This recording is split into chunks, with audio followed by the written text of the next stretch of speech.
Assalamualaikum warahmatullahi wabarakatuh. Halo anak-anak, apa kabar? Bersama saya Bastian Mulyawan.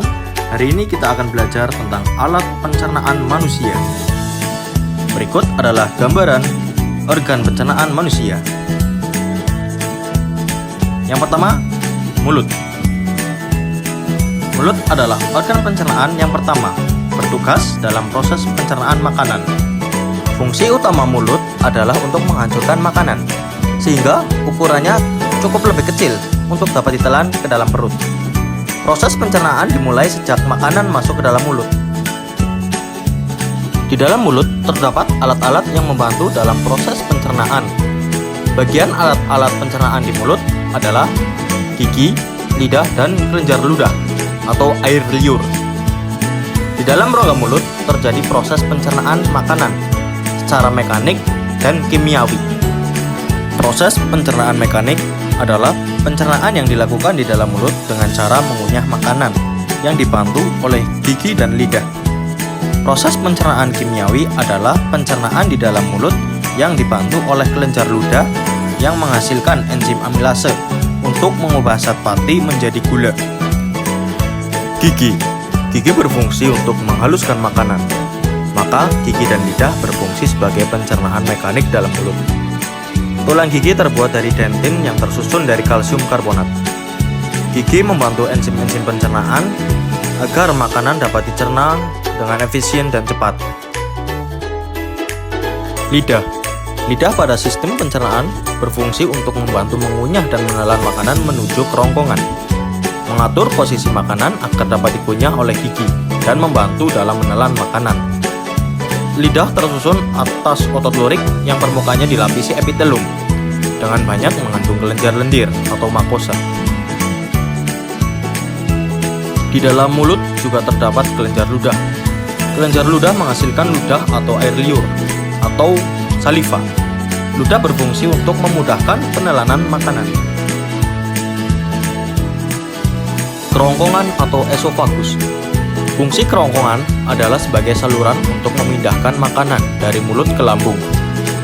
Kerongkongan dapat melakukan gerakan peristaltik, yaitu gerakan meremas-remas untuk mendorong makanan sedikit demi sedikit ke dalam lambung.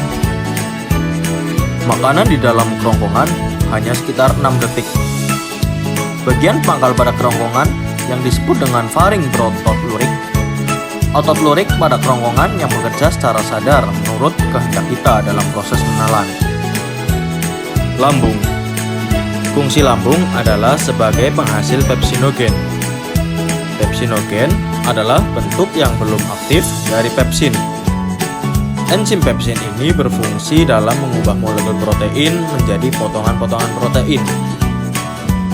Dinding pada lambung menghasilkan asam klorida atau HCl yang berfungsi untuk membunuh mikroorganisme dalam makanan, menciptakan suasana asam dalam lambung, dan mengaktifkan pepsinogen menjadi pepsin.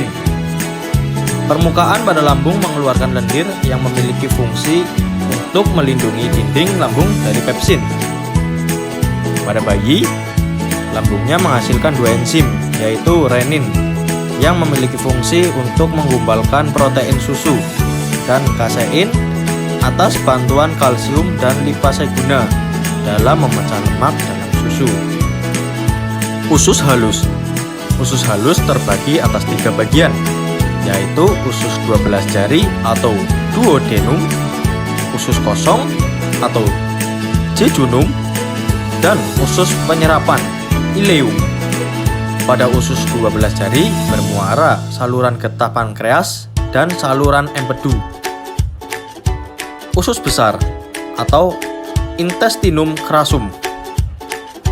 Fungsi usus besar adalah untuk mengabsorpsi air dan mineral, tempat pembentukan vitamin K dengan bantuan bakteria Escherichia coli, serta melakukan gerak peristaltik untuk mendorong tinja menuju anus. Bakteri Escherichia coli yang terdapat dalam usus besar juga berperan dalam proses pembusukan sisa makanan menjadi kotoran. Jadi bagaimana anak-anak? Apakah kalian sudah paham? Kalau sudah paham, kerjakan soal-soal berikut. Demikian yang saya sampaikan, semoga bermanfaat. Terima kasih. Wassalamualaikum warahmatullahi wabarakatuh.